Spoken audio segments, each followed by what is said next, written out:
Hoy, Evangelio de las Bienaventuranzas, les ofrecemos una conferencia sobre este tema, las Bienaventuranzas, impartida por el fallecido padre José Antonio Sayés.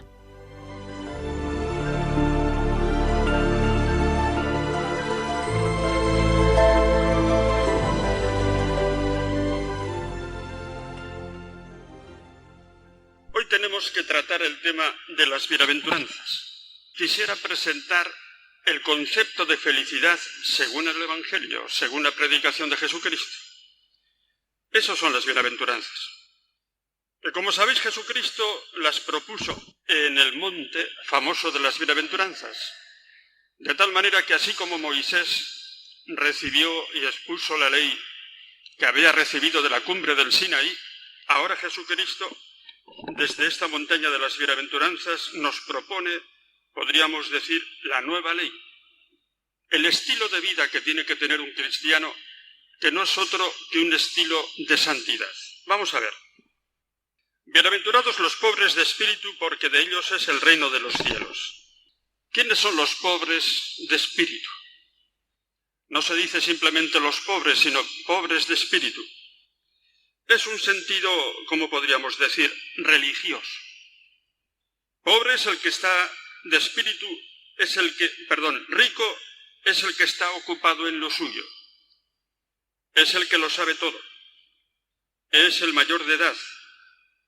El que tiene puesta toda su confianza en sus dotes, en sus posibilidades, en sus criterios. Es el que se salva a sí mismo y por lo tanto no se deja salvar por Dios. Es el autosuficiente, según el Evangelio. Y pobre, según el Evangelio, es el despreciado, el marginado, el olvidado, el recortado en sus posibilidades, pero que confía, a pesar de todo, radicalmente en Dios. Hay un texto, un concepto, que yo diría que es el concepto más bello que hay en todo el Antiguo Testamento, que es el de los pobres de Yahvé. Vosotros sabéis que Israel cayó prisionero de Babilonia, fue desterrado a Babilonia, lo que hoy en día es Irak. Y cuando llegaron allí, los babilonios les dijeron a los judíos: vosotros sois judíos y sois gente que vale para los negocios. Pues bien, si aceptáis nuestra cultura, si aceptáis nuestros dioses, aquí haréis negocios y aquí os irá bien. Y efectivamente, pues se dedicaron a trabajar, hicieron dinero y se instalaron perfectamente en aquella cultura de Babilonia. Pero un resto de Israel, así se le llama, formado por los Anabim, los pobres de Yahvé, resulta que llegaron a ser pobres por ser fieles a su Dios. Es decir, por ser fieles a Dios, perdieron muchas oportunidades y llegaron a ser pobres. No es que llegaran a ser pobres porque eran tontos, sino sencillamente por su fidelidad religiosa, por la fidelidad a su Dios. Estos son los pobres de Yahvé. Lo que quiere decir realmente que si nosotros queremos ser cristianos, en el fondo, si queremos mantener hoy en día nuestra fidelidad al Señor, seguramente vamos a perder oportunidades en este mundo en el que nos ha tocado vivir. Se nos van a cerrar puertas, se nos van a cerrar posibilidades humanas, económicas. Es curioso, pero entonces es aquel que sin embargo disfruta y goza de Dios en esa situación, porque se sabe en manos de Dios y se dice a sí mismo: Dios me sacará adelante. Este es el pobre, el que se pone en manos de Dios, el que hace lo que está en su mano naturalmente, porque tenemos obligación de poner los medios humanos para salir de las adversidades. Pero poniendo los medios humanos al mismo tiempo ponemos nuestra radical confianza en Dios. Él me sacará adelante. Y entonces dejamos nuestras preocupaciones en sus manos. Este es el pobre de espíritu. Es aquel que realmente sabe perder antes de traicionar su fe, antes de volver la espalda a su Dios. Y a veces el Señor nos pone en situaciones límite, de enfermedad, en situación límite de una desgracia dentro de la familia, digamos en el terreno del trabajo, etc. A veces Dios permite que tengamos situaciones límite, ¿sabéis para qué?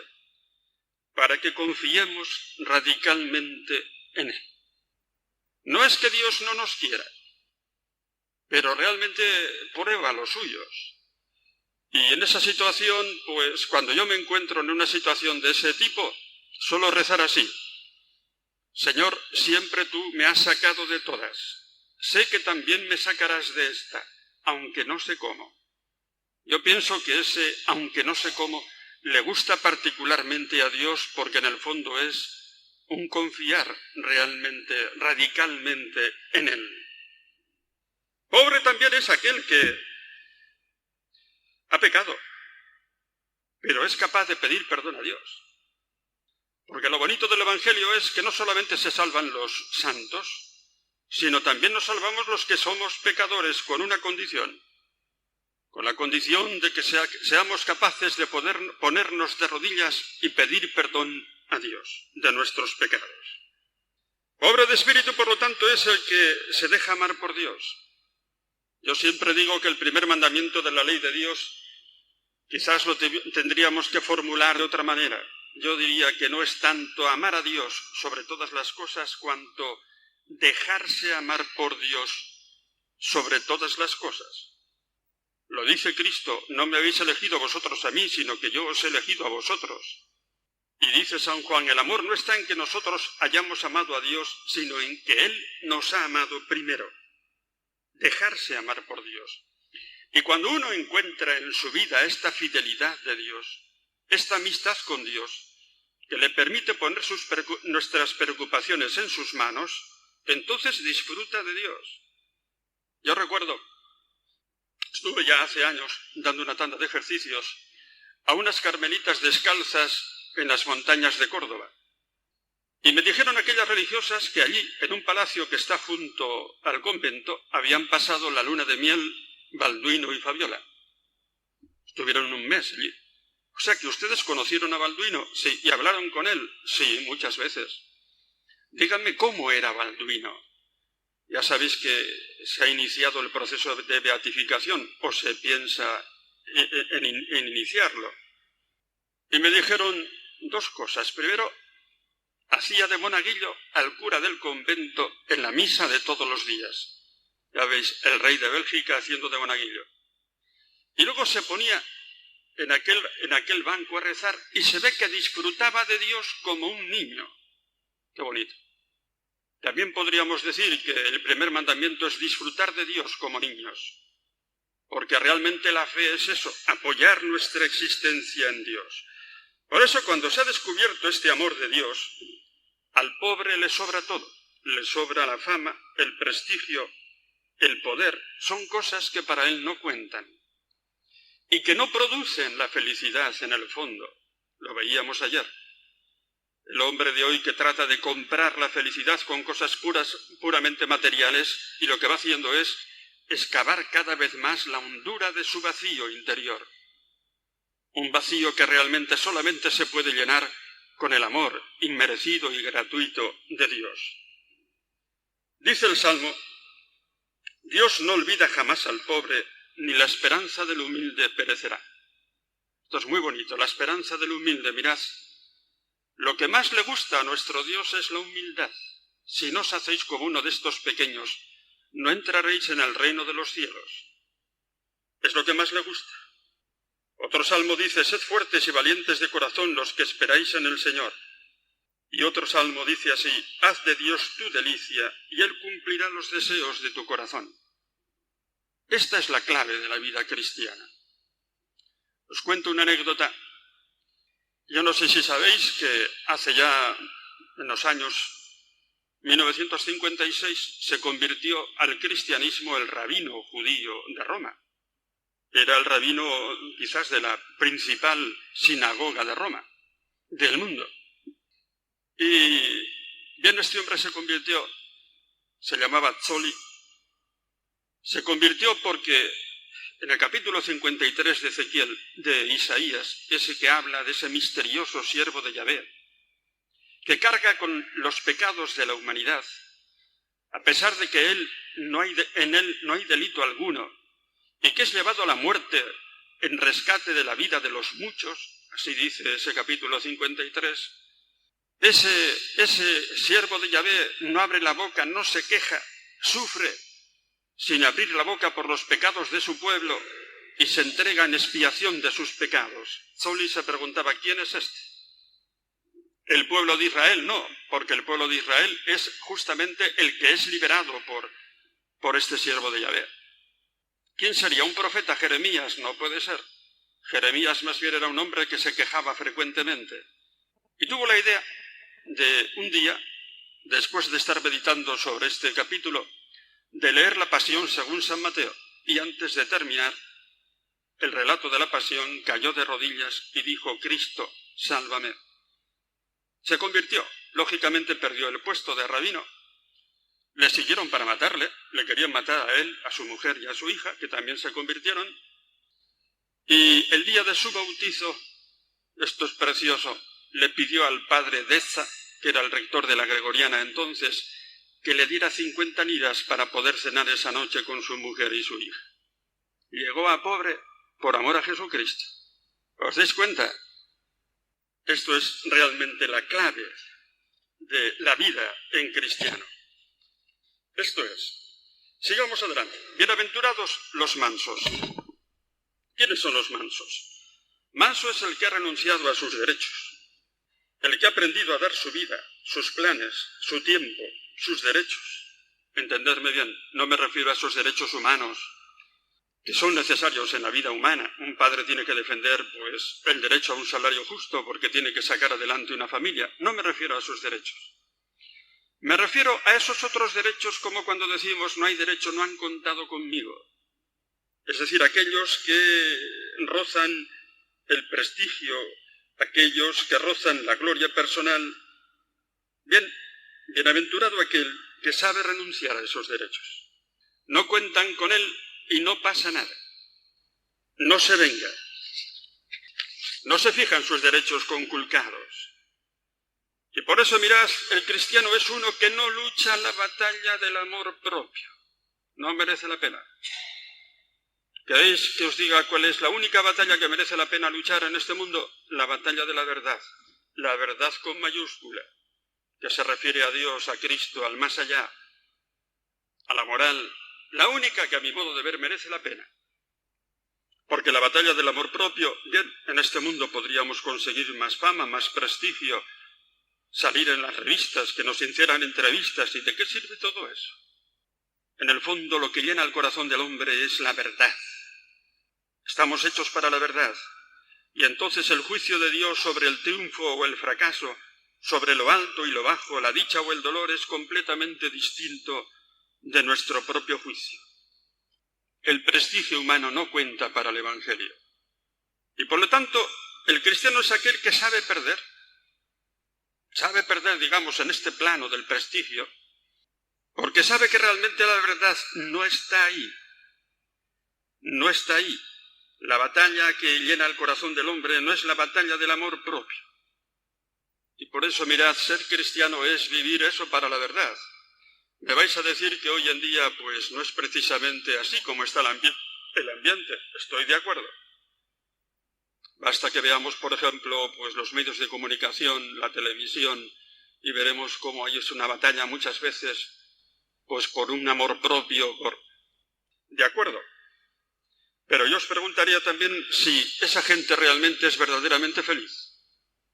Yo cuando encuentro a alguna persona que es feliz de verdad, lo noto inmediatamente, lo percibo inmediatamente. Yo diría que lo huelo. Es una persona que no pierde nunca la calma, que no pierde nunca la sonrisa, que sabe perder, sin perder la calma. Ese es el feliz según el Evangelio. Y me vais a decir, pero esto es muy duro. Yo os diría que es imposible para el hombre con sus propias fuerzas, desde luego. Pero con la gracia de Dios esto es posible. Esto es posible. La gracia de Dios nos va dando la capacidad poco a poco, y nos llega incluso hasta enseñarnos una cosa. No dejar entrar en nuestro corazón un sentimiento malo, un sentimiento de envidia, un sentimiento de amargura, un sentimiento de alegrarnos por el mal ajeno, un sentimiento de odio. Si os dejáis llevar por Dios, os daréis cuenta un día que realmente el cristianismo purifica hasta los sentimientos, porque es la verdad. El Islam no es así. El Islam es una religión de cumplimiento formal. He leído hace poco precisamente en un experto sobre el Islam que la oración entre los musulmanes no es una oración personal. Para cumplirla basta con hacer bien lo que está prescrito. Las genuflexiones, la colocación, la dirección hacia la Meca, si se cumplen con las prescripciones, ya está hecha la oración. Para nosotros la oración es otra cosa. Es cuestión de amistad con Dios, de intimidad con Él. En el mundo del Islam no hay un término parecido al nuestro de la gracia, que es la expresión que tenemos para vivir la amistad con Dios. Ha habido corrientes dentro del Islam como los sufíes, corrientes de tipo místico, que buscaban un término como el de gracia y hablaban de la amistad con Dios. Pero siempre han sido atacados y destruidos por los sunitas, que les han dicho no, a Dios se le alaba y punto. Entrar en la amistad con Dios, eso ni hablar. Pero es justamente esa amistad con Dios la que va purificando nuestros sentimientos. Bienaventurados los que lloran. Vosotros sabéis que a un nivel humano, el que no sufre, el que no ha sufrido, no llega a tener profundidad en la vida. Pero aquí se dice más. El cristiano sufre porque es, perdonadme la expresión, un extranjero en este mundo. Sufre porque perturba la falsa paz de este mundo. No es que tenga una concepción pesimista del mundo que ha sido creado por Dios y por lo tanto es bueno y positivo, pero realmente sufre porque va contracorriente. Y no se trata de un secreto mimo del sufrimiento, sino que sencillamente el cristiano muchas veces es odiado porque no es de este mundo. Sabe que el hombre no se salva por el bienestar material, sino por luchar contra su radical egoísmo, y esa es la cruz. Pero mirad, llega un momento en que se puede comprender que nuestra cruz en último término es la cruz de Cristo y entonces no pesa. Cuando tú comprendes que tu pasión y tu sufrimiento es participación en la cruz de Cristo, entonces comprenderás lo que es la alegría. Y por lo tanto se puede decir que bienaventurado aquel que ha comprendido que la cruz de Cristo es libertad. Y solo la cruz nos libera del egoísmo. Mirad, hoy en día tenemos la gran tentación de ser políticamente correctos. ¿No es cierto? Es un lenguaje que se utiliza muchísimo. Ser políticamente correctos, complacer a todo el mundo, sentirnos satisfechos con todo. Entonces, de esa manera, indudablemente, pues estamos evitando la cruz de Cristo. Pero es que el cristiano es alguien que es políticamente incorrecto. No porque odia al mundo, sino porque sabe que no hay otra redención del egoísmo que vivir la cruz y vivir la verdad que vienen de Cristo. Bienaventurados los que tienen hambre y sed de justicia. Justicia aquí no es la justicia social. En la Biblia muchas veces significa la salvación que Dios nos da. Y resulta que esto de ser cristianos es una vocación a ser santos. Pero para ser santos no tenemos que examinar nuestras propias posibilidades. ¿Qué hace falta? ¿Qué es necesario para ser santos? Sentir y vivir y gozar del amor que Dios nos tiene. María Magdalena, por ejemplo, llegó a ser santa. Hoy la tenemos en los altares, ¿no es cierto? Y perdonar un paréntesis que os haga ahora, no he querido leer ese libro famoso Código da Vinci. No lo he querido leer. ¿Por qué? Porque es algo tan grotesco, tan increíble, tan inculto, según la información que he tenido, que la gente se trague que Jesús tuvo un hijo de María Magdalena y que eso se guardó en secreto bajo la protección de una institución que era el Priorato de Sion y que sus los mantenedores de este secreto fueron perseguidos y que Leonardo da Vinci, cuando pintó la Última Cena, famosa, entonces no pinta la figura de Juan, sino que en realidad ese Juan es María de Magdalena que aparece embarazada. ¿Cómo la gente se puede creer eso? ¿Me podéis explicar? ¿Cómo la gente puede ser tan tonta para creerse eso? Con unas inexactitudes tremendas, diciendo que la divinidad de Jesucristo no se empezó a defender hasta el siglo IV con el concilio de Nicea, con Constantino. Ese hombre no sabe ni quiénes son los santos padres anteriores, todos sin excepción han defendido la divinidad de Cristo, pero es que tampoco ha leído la Biblia. Ese autor, Dan Brown, porque la divinidad de Jesucristo aparece en todas las páginas de los evangelios. Bien, esto un paréntesis, que ahora nos hemos enterado incluso de que le han puesto un juicio porque esa idea suya la había copiado de otros, ¿no es cierto? Encima resulta que es un plagiador. Yo creo en la existencia del demonio, ¿sabéis? Yo al demonio no lo he visto nunca, creo por lo que dice Cristo sobre el demonio, pero a veces al demonio lo huelo. Y cuando yo veo que de ese libro se han vendido 30 millones de ejemplares, y que la gente se ha tragado eso, digo, aquí está el demonio detrás y no nos explica. Lo huelo. Bien, pues María Magdalena está en los altares. ¿Por qué cambió esa mujer? Porque se sintió amada por Jesucristo. Lo primero en el cristianismo es Cristo. No son los mandamientos. Y yo no os voy a quitar los mandamientos, ¿sabéis? Ahí están. Pero no es como las otras religiones, que hay unos mandamientos, hay que cumplirlos y punto. No. Nosotros antes de los mandamientos tenemos a Cristo, el amor de Cristo, y si lo hemos encontrado y si nos hemos identificado con Él, entonces tenemos capacidad para cumplir los mandamientos. El cristianismo, antes que nada, es el encuentro personal con Cristo, en el sentido de que realmente te sientes amado por Él, elegido por Él, y si no, no eres cristiano, podría ser budista o musulmán, pero cristiano no. Y esa es la santidad. Nace de la fe. Y el agente de esa santidad es el Espíritu Santo en nosotros. Mirad, si vosotros sentís que de hacer algo que os cuesta, vais a tener una profunda paz y una alegría inmensa en vuestro corazón, es Dios que te llama a la santidad. Es el Espíritu Santo que te está llamando. Por eso realmente, repito, no merece la pena luchar la batalla del amor propio.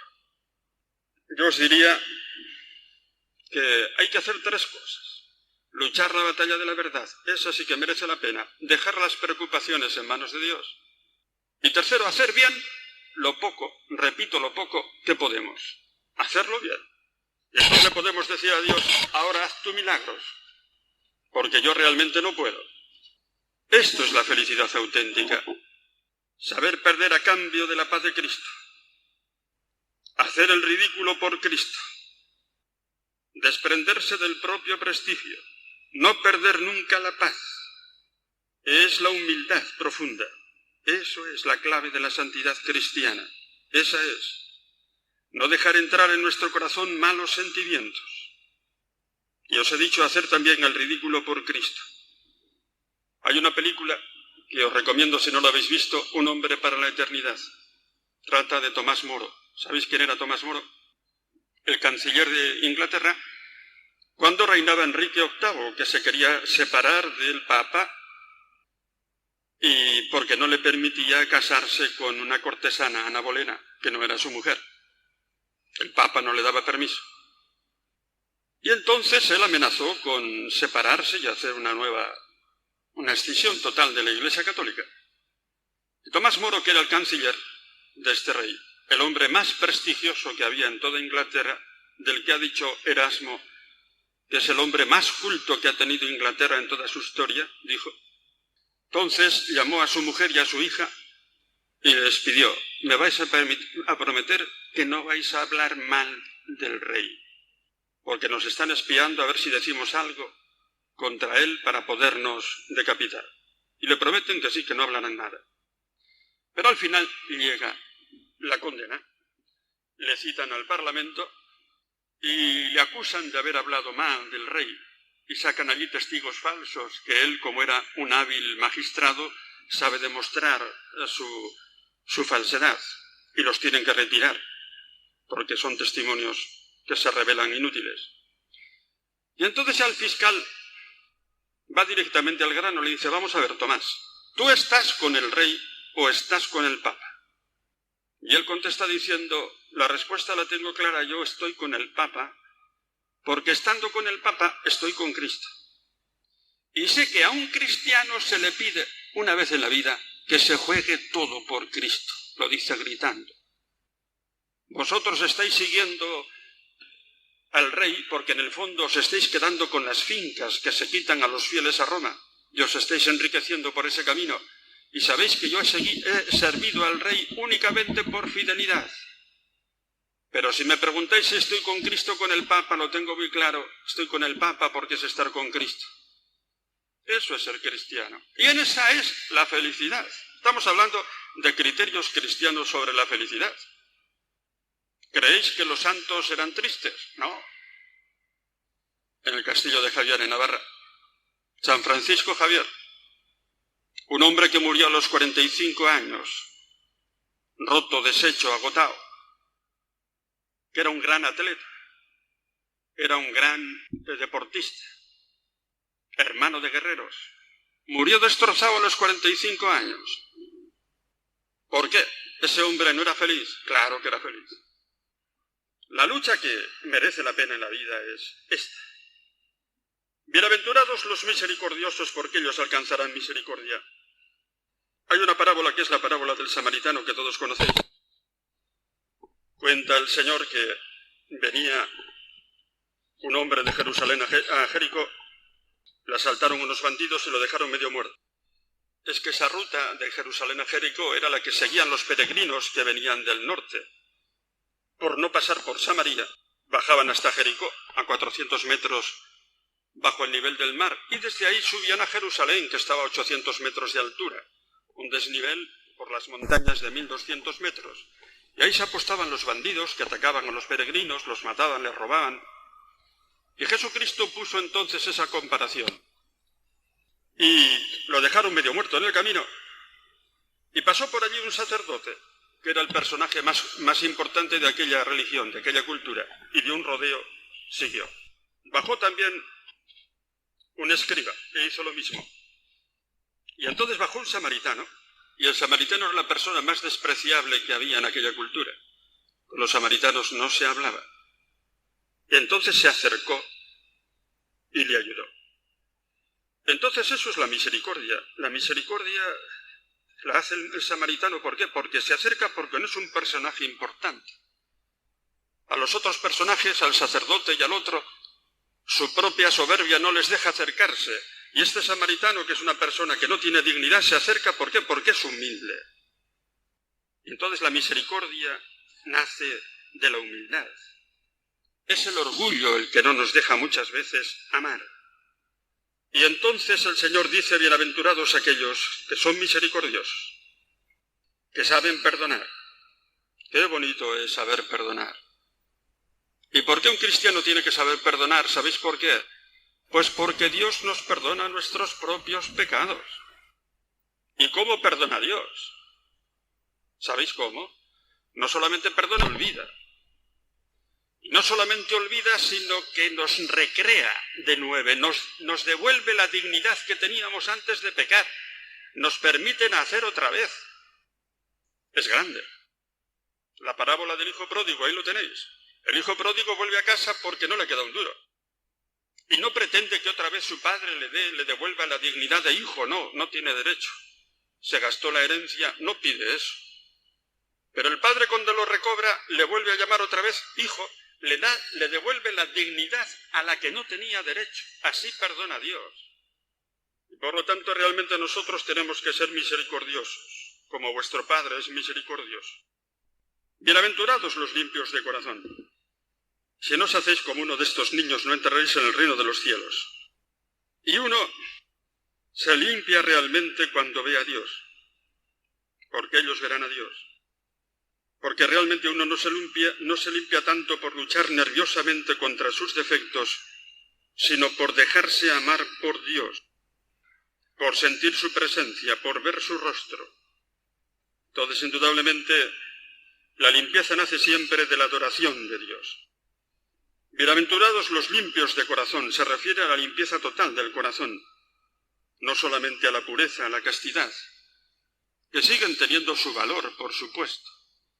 Hay una frase en San Agustín que siempre me ha hecho pensar. San Agustín le pedía, ¿sabéis? San Agustín, decíamos ayer, pues el hombre le costó la conversión, vivía rejuntado con una muchacha que no era su mujer. Y entonces tiene una frase que es más o menos así: Señor, dame castidad y yo te daré constancia. Aunque la castidad no sea lo más importante del cristianismo, que es, pienso yo, la humildad, la castidad tiene una importancia grande porque si la mantenemos, entonces tenemos una capacidad enorme para buscar la verdad. Tiene una importancia tremenda, nos da constancia, nos permite la fidelidad, nos permite la búsqueda de la verdad. Bienaventurados los que buscan la paz. El seguidor de Cristo encuentra la paz. Paz con Dios por el amor a Él, paz consigo mismo por la limpieza del corazón, de tal manera que si un corazón humano está turbado, es señal de que Dios no está en él. Por eso el discípulo de Cristo crea la paz y renuncia a la fuerza de la violencia. La violencia no ha servido nunca para las cosas de Cristo. Y el cristiano es creador de la paz en la medida en que vence el mal con el bien. Y la paz, desde luego, es una consecuencia clara de vivir bien nuestra fe. La paz y la alegría auténticas tienen un precio, sabéis, solamente vienen de esta unión con Dios por la fe. Y termino ya. Bienaventurados cuando os persigan por causa de la justicia. Mirad, a un cristiano no es seguir. Hay una carta del siglo II escrita a un tal Diogneto, que no sabemos ni quién era. Y el que escribió esa carta le dice a ese Diogneto, explicándole cómo son los cristianos. Los cristianos son gente como los demás. Viven en ciudades romanas o bárbaras, según les haya tocado en suerte. Trabajan como los demás, engendran hijos como los demás, y sin embargo todo el mundo les persigue. Y es curioso. Dice, porque en el fondo los que le persiguen a los cristianos no saben decir por qué les persiguen. Es curioso. Les persiguen y no saben por qué. ¿Queréis que os diga yo por qué? ¿Me vais a permitir? ¿Por qué perseguían a los cristianos? ¿Porque tenían mucho dinero? No, era gente más bien de clase media tirando para abajo. Al principio se convirtieron unas pocas familias ricas en Roma, pero normalmente eran clase media tirando para abajo. Eran soldados del ejército romano muchas veces, que son los que trajeron la fe a España. Si os dais cuenta, hay ciudades en España en las que se venera como mártires a soldados del ejército romano, como en Calahorra, cerca de mi pueblo. Entonces, ¿por qué se les perseguía a los cristianos? ¿Sabéis por qué? Pues porque la verdad hace daño. La verdad hace daño. La limpieza hace daño. Cuando mataban a una muchacha como Santa Lucía, de 15 a 16 años, ¿por qué la mataban a esa muchacha? ¿Porque una muchacha de 15 años podía poner en peligro el Imperio Romano? No. La mataban porque era virgen. Y así a otras, Santa Inés y otras. El cristianismo, si se vive bien, produce persecución, pero persecución que no quita la paz interior. Porque Jesucristo ha dicho, bienaventurados seréis cuando os persigan y digan contra vosotros toda suerte de males por mi causa. Regocijaos y alegraos, porque seréis llevados a los gobernadores y acusados por causa de mi nombre. Entonces un cristiano, si es coherente en su vida, pues se le persigue. Hoy en día, pues se le margina. Se habla mal de él, no se le quita la vida. Pero en realidad muchas veces sufrimos inútilmente y tontamente porque no hemos comprendido que en muchas ocasiones pues realmente se nos persigue o se nos margina, sencillamente porque somos coherentes o queremos ser coherentes, porque creemos en Cristo, porque no nos importa la batalla de este mundo. Y lógicamente al cristiano se le persigue, pero repito, esa persecución no amarga, porque se llega a comprender que nuestra pasión en el fondo es la pasión de Cristo, y la victoria de Cristo también será nuestra victoria. Hablaremos del cielo. Hablaremos del cielo. Yo creo que estamos resignados a ir al cielo, ¿nos parece? Como aquella ancianita de mi pueblo que le dice el cura, estaba muriendo: no te preocupes que ahora te mueres, pero vas al cielo. Y dice: sí, pero como en casa en ninguna parte. Estamos resignados a ir al cielo. Tenemos que ser valientes de vivir para la verdad. Y en el cielo vamos a encontrar a Cristo victorioso, Cristo Pantocrátor. ¿Qué significa Pantocrátor? Victorioso de todos sus enemigos. Hay en el norte de la provincia de Lérida unas iglesias románicas preciosas, particularmente una que es San Clemente de Taúl, que la conoceréis de fotografías o quizás hayáis estado ahí. Y en el ábside hay un Cristo Pantocrátor. Yo hago campamentos con los jóvenes y trato de educarles en cristiano en medio de las montañas. Hacemos días de oración, nos andamos las montañas más bellas de nuestro Pirineo. Y cuando tenemos cerca pues alguna iglesia que merece la pena, vamos a visitarla, como es lógico, y les explico lo que es Cristo Pantocrátor en esa iglesia de San Clemente. Cristo victorioso de sus enemigos. Aquí de Cristo se puede uno reír. Un italiano, Leo Bassi, ha ridiculizado el cristianismo y a Cristo en un programa público con cantidad de gente que se reían a carcajadas del cristianismo. Bien, hoy a Cristo se le puede ridiculizar. Ya se le mató y se le llevó a la cruz, y Cristo se cae. Pero, señores míos, en el cielo, con su última venida, será Cristo vencedor de todos sus enemigos. Y entonces voy a haceros una confesión. Lo mejor del cielo para mí será cuando espero que me lo dé un abrazo Cristo y me diga: qué bien lo has hecho, ven conmigo. A cambio de eso os ofrezco el prestigio, la fama, el poder, todo lo que queráis, no me interesa.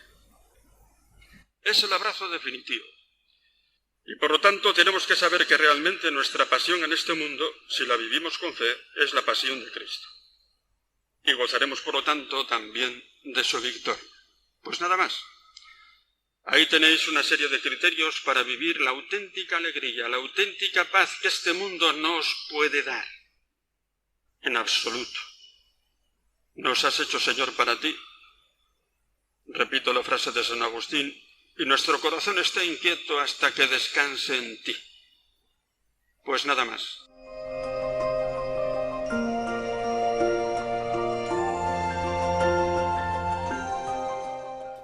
Han escuchado en Radio María una conferencia del difunto padre José Antonio Sayés sobre las bienaventuranzas.